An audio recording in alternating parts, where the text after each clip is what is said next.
একটা US business form করার পরে আপনার যে জিনিসটা লাগবে, আপনার একটা ইআইএন নাম্বার আপনি পাবেন, যেটাকে এমপ্লয়ার আইডেন্টিফিকেশন নাম্বার বলে। এটা ছাড়া আপনার কোম্পানিটা দিয়ে আসলে আপনি তেমন কিছুই করতে পারবেন না। কোম্পানি ফর্ম হইতে স্টেট বেদে 3 থেকে 10-15 ওয়ার্কিং ডেজ বা ইভেন বেশিও লাগতে পারে। ইআইএন আসতে ইউজুয়ালি যদি আপনি এলএলসি করেন, usually 7 to 10 working days up to 25 working days লাগে, ডিপেন্ডিং অন ভেরিয়াস থিং। কখন আপনি ইআইএন এর জন্য অ্যাপ্লাই করতেছেন, কিভাবে অ্যাপ্লাই করতেছেন, এবং সেটা বছরের কোন সময় অ্যাপ্লাই করতেছেন, এই জিনিসগুলোর উপর ভিত্তি করে ইআইএন আসতে একটু টাইম লাগে।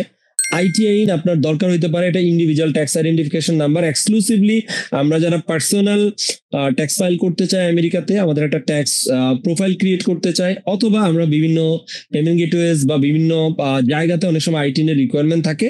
রিকোয়ারমেন্ট থাকলে আপনি আইটিন আপনি অ্যাপ্লাই করবেন, না অন্যথায় কোনো দরকার নেই। রেজিস্টার এজেন্ট লাগবে, আপনার বিজনেস অ্যাড্রেস লাগবে। একটা বিজনেস অ্যাড্রেস সাধারণত রেজিস্টার এজেন্ট কোম্পানিগুলো সাধারণত বিজনেস অ্যাড্রেস প্রোভাইড করে।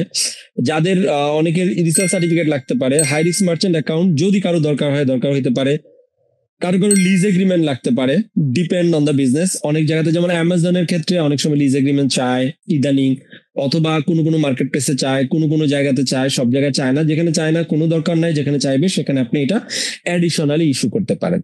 ডান নাম্বারের অনেকেই দরকার হয়, ডান্স নাম্বার এটা অ্যাডিশনালি আপনার প্রয়োজন হতে পারে। প্রিভিয়াসলি আপনার ওয়ালমার্ট মার্কেট প্লেসের জন্য ডান নাম্বার ম্যান্ডেটরি করেছিল, বাট এখন অপশনাল করে দিয়েছে, সো অনেকেরই দরকার হবে না। এরপরে যেটা হচ্ছে ইয়ারলি কমপ্লায়েন্স মেনটেন করার জন্য স্টেট রিনিউয়ালটা মেনটেন করতে হবে। আপনার বর্তমানে বিওএ ফাইলিং একটা ইম্পর্টেন্ট বিষয়। আমরা অনেকেই ভাবি যে আমাদের তো ভাই, আমি তো ট্যাক্স ফ্রি স্টেটে, ফর এক্সাম্পল ওয়াইমিং বা দেলোয়ারে কোম্পানি ফর্ম করছি, আমি তো কোম্পানিটা শুধু রিনিউ করতেছি, রেজিস্টার এজেন্টের ফিটা দিয়ে দিচ্ছি, আমার তো আসলে আর কোনো প্রয়োজন নাই, আর তো কোনো কাজ নেই। আপনার দুইটা কাজ আছে। এক, আপনাকে স্টেটে কমপ্লায়েন্স ফাইলিং করতে হবে, অথবা আপনার কোম্পানির ডেলিকেন্ট হয়ে যাবে। আমি এরকম অনেককে পেয়েছি, অনেক ভালো ভালো আমাদের কমিউনিটির অনেক ভালো এন্টারপ্রেনার, অনেক বড় বিজনেস, বা সে 3 বছর আগে কোম্পানি ফর্ম করছে, কোনো ফেডারেল ফাইলিং করে নাই, কিচ্ছু করে নাই, জাস্ট কোম্পানির এজেন্ট রেজিস্টার এজেন্টটা শুধু রিনিউ করছে। বি প্রিপেয়ার্ড, আপনার সিরিয়াস ট্যাক্সেশন মানে পেনাল্টি আসবে, ট্যাক্সেশন পেনাল্টিস। সেই পেনাল্টি গুলো থেকে আপনি কিভাবে বাঁচবেন, কিভাবে কাজ করবে, ফেডারেল ফাইলিং এর টাইমটা কখন।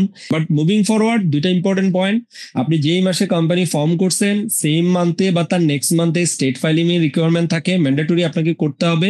এবং ফেডারেল ফাইলিং জানুয়ারি থেকে এপ্রিলের 15 তারিখের ভিতরে কোম্পানি ভেদে আপনাকে ফেডারেল ফাইলিং অবশ্যই করতে হবে, আপনার ট্যাক্স আসুক বা না আসুক।